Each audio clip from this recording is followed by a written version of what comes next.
और Saharanpur wood carving का सालाना कारोबार लगभग 1300 से 1600 करोड़ रुपए का है। इसमें 1100 से 1200 करोड़ रुपए का सालाना निर्यात भी शामिल है। पिछले कई सालों से कोरोना काल, रूस यूक्रेन युद्ध और इजराइल हमास के युद्ध के चलते समूचा वुड कार्विंग उद्योग मंडी की बड़ी मार से जूझ रहा है। अब अमेरिकी राष्ट्रपति की ओर से भारतीय उत्पादों पर टैरिफ लगाने के बाद से स्थिति और भी गंभीर हो गई। अमेरिकी आयातकों ने लगभग 250 से 300 करोड़ रुपए के ऑर्डर होल्ड कर रखे हैं। इसके अलावा 16 से 19 अप्रैल तक ग्रेटर नोएडा में आयोजित होने वाले अंतर्राष्ट्रीय मेले में भी दो महत्वपूर्ण ग्राहकों ने आने से मना कर दिया। निर्यातकों का कहना है कि अगर सरकार ने इस उद्योग को बचाने के लिए ठोस कदम नहीं उठाए तो ये उद्योग बर्बादी के कगार पर पहुंच सकता है। सहारनपुर का वुड कार्विंग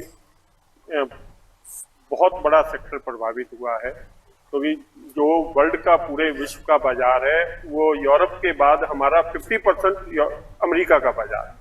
तो अमेरिका में जो 26% टैरिफ लगा है, बहुत सारा पहले हमारी चीजें होती थी, जैसे फर्नीचर यहाँ से हिंदुस्तान से 700 मिलियन डॉलर का यूएस एक्सपोर्ट होता है, सिर्फ अमेरिका की बात कर रहा हूँ।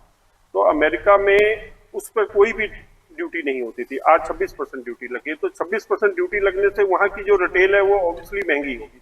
तो अब वहाँ का जो हमारा ग्राहक है वो ये डिसाइड नहीं कर पा रहा कि मेरा माल कैसे बिकेगा, क्योंकि वो तो 2.5 साल से हम पहले ही मंदी से जूझ रहे हैं। हम ग्राहकों को डिस्काउंट दे रहे हैं कि किसी तरह हमारा एक उद्योग बचा रहे हैं, पर आज की डेट में इस पे बहुत बड़ा संकट आ गया है।